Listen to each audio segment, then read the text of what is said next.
Assalamualaikum warahmatullahi wabarakatuh. Perkenalkan, nama saya Afril Azhara Mamonto, NIM 20223027 dari kelas PA 3A. Baiklah, saya akan memaparkan materi ketiga, yaitu Al-Sunnah sebagai sumber kedua hukum Islam. Jadi, pengertian dari hadis, sunnah, khabar, dan atsar.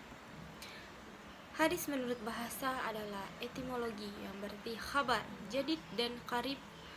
Khabar artinya berita, jadid artinya baru. Lawan dari qadim yang berarti lama, qarib berarti dekat atau belum lama terjadi.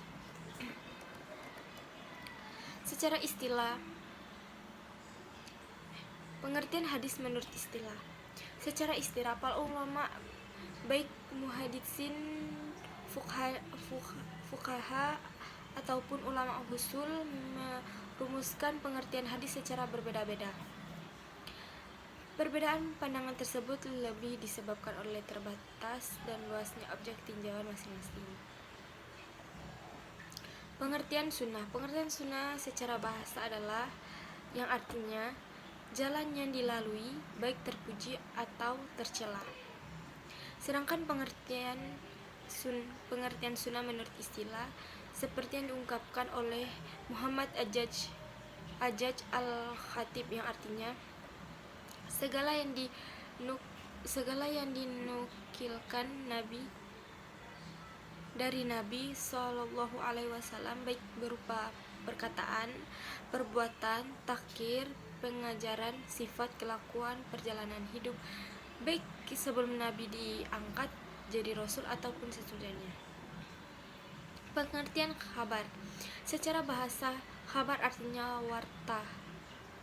Kabar atau berita yang disampaikan dari seseorang kepada orang lain.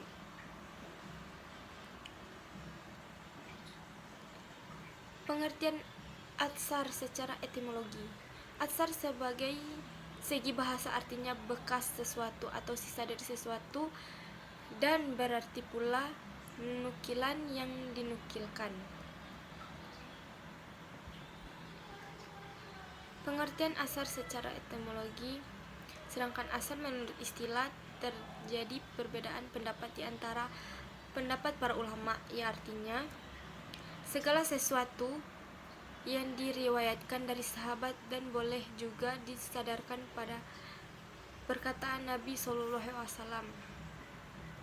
Perbedaan dan persamaan hadis, sunnah, khabar, dan hasar.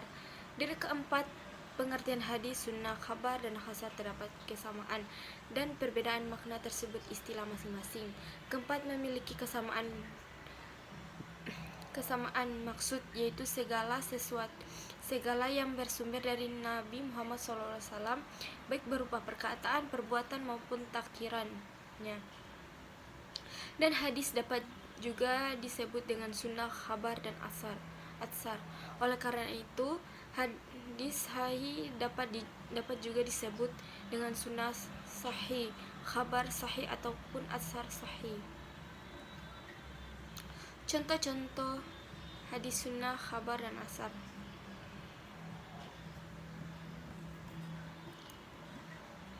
Contoh terbagi menjadi beberapa.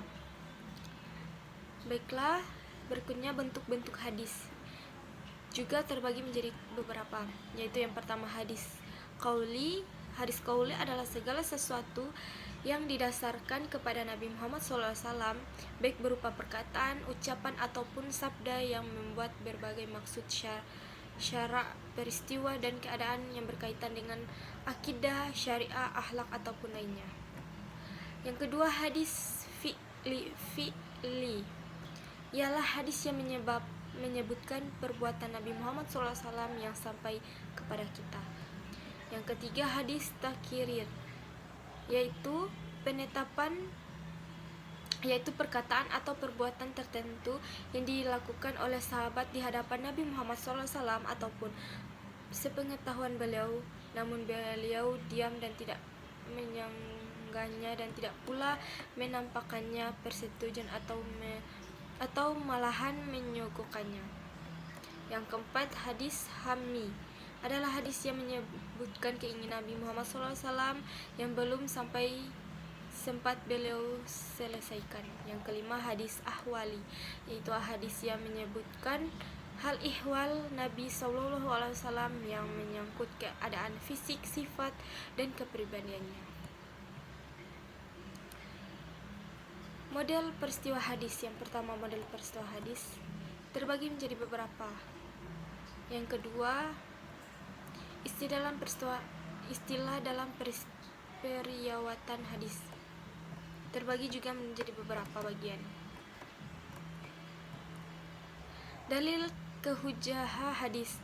Yang dimaksud dengan kehujjah hadis adalah keadaan hadis yang wajib dijadikan hujjah atau dasar hukum.